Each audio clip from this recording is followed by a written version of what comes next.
Déclaré opérationnel sur le théâtre afghan depuis le 20 juillet 2010, le VBCI est employé très régulièrement dans les opérations menées par les deux groupements tactiques interarmes de la Task Force Lafayette.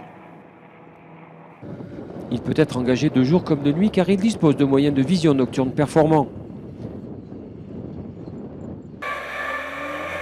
Sa souplesse d'emploi et sa puissance de feu sont désormais pleinement exploitées.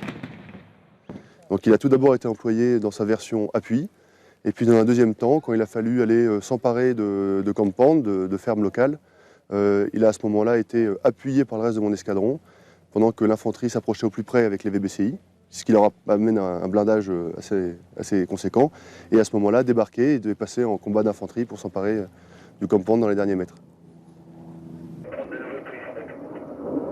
Lors de ses déplacements en milieu urbain ou semi-urbain, il offre une bonne protection aux fantassins débarqués.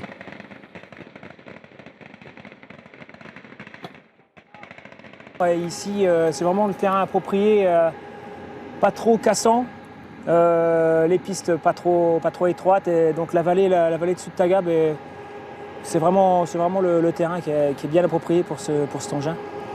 Ce véhicule de nouvelle génération n'est pas venu remplacer un autre blindé, mais compléter et améliorer le dispositif opérationnel déjà déployé.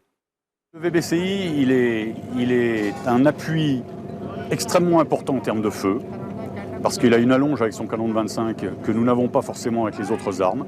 Il s'agit bien d'un véhicule de combat de l'infanterie, et je n'oublie pas qu'il y a 10 fantassins dedans, qui sont plus qu'une force d'appoint, qui participent comme l'ensemble des fantassins et des bisons du 126e RI à nos opérations.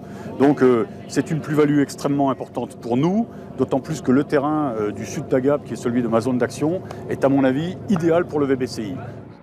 Au total, la Task Force Lafayette dispose de 10 VBCI.